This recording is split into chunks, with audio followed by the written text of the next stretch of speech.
40,000 रुपये के नकली नोट 500 के थे, बरामद किए थे। ये तीनों अब्बास, सत्तार खां और हसन खां, ये तीनों मेव अलवर ज़िले के रहने वाले थे।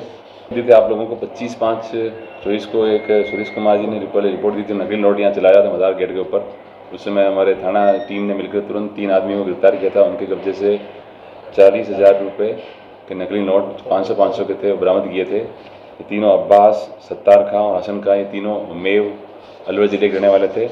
उनसे अनुसंधान किया गया तो उन्होंने जो नकली नोट सप्लायर हैं 2 के नाम बताए थे, एक का नाम प्रेम और एक दूसरे का कार्तिक।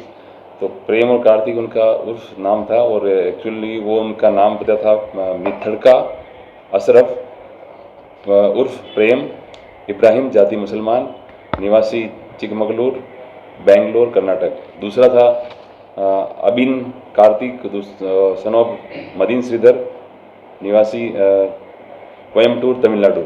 इन दोनों को बेंगलोर से दस्तयाब किया है और इनका तरीका था ये लोग गाड़ी रखते थे अपने पास और नकली नोट राज्य में बहुत सी जगह राज्यों में सप्लाई किया उन्होंने। दिल्ली में भी किए हैं और यहाँ अलवर में भी किए हैं। ये नकली नोट लेकर के इकट्ठे लेके चलते थे और गाड़ी में जैसे जहाँ भी रुकते थे 500 रुपये का नोट दिया, कुछ सामान लिया, असली मुद्रा वापस उनसे दुकानदार से प्राप्त कर लेते थे, नकली नोट चला देते थे। ज़्यादातर इनके पास 500 के ही नोट हैं और एक ही सीरीज़ के हैं जो बिल्कुल दिखने में भारतीय मुद्रा के हूबहू है। मतलब एक बार आप देख करके उसे जस्टिफाई नहीं कर सकते कौन सा ओरिजिनल कौन सा डुप्लीकेट। हल्का सा इनका कागज़ की थिकनेस का डिफरेंस है। हमने बैंक वालों को बुला करके फिर दोबारा तस्दीक करवाई, इनको जब दस्तयाब किया अभी तो वो नकली नोट पाए गए हैं। और ये गाड़ी थी इनके पास दिल्ली पासिंग, जो इन्होंने इन नकली नोट चला करके जो भी इनकम हुई उसी से खरीदी गाड़ी है, इन्होंने स्वीकार किया है। और वही नोट नकली नोट उन्होंने बताया कि पश्चिम बंगाल से लेके आते हैं ये लोग, उसके बारे में तफ्तीश अभी की जा रही है।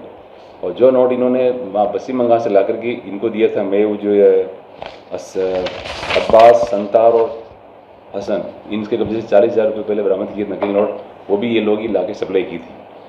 ये 1 लाख के 3 लाख नकली नोट देते हैं, ऐसा इनका रेशो बना रखा है देने का। जी सर, अभी कुछ बरामद हुआ है इनसे? हाँ, इनसे गाड़ी जो इन्होंने यूज़ की वो बरामद हुआ है और नकली नोट भी कुछ इनसे बाद बरामद हुए हैं। कितने लगभग? अभी तफ्तीश की जा रही है इस बारे में। और जो इन्होंने जहाँ से लाना बताया पश्चिम बंगाल से, वहाँ के बारे में अनुसंधान करना भी शेष है। अभी गिरफ्तार किए गए और रिमांड प्राप्त किया जाएगा और अगली अनुसंधान किया जाएगा, विस्तृत और गहनता से जाँच की जाएगी, क्योंकि ये जो अपराध है भारतीय अर्थव्यवस्था को नुकसान पहुँचाने वाला है। इससे एक आम आदमी को भी नुकसान हो रहा है, क्योंकि नकली नोट दे जाता है किसी को अचानक और उससे असली उसके बदले में से 500 रुपये का नोट दिया, 100 रुपये का कुछ सामग्री खरीदी और 400 रुपये असली नोट ले लेते थे उनसे। इस तरह से ये नोट चला रहे थे एक एक करके, पूरे भारतवर्ष में लगभग घूम रहे हैं गाड़ी लेकर। गाड़ी इनके पास भी थी, गाड़ी को बरामद कर लिया है, इनको गिरफ्तार किया है, पेश किया जाएगा, अग्रिम अनुसंधान किया जाएगा, उसके बारे में आपको अवगत किया जाएगा। ठीक।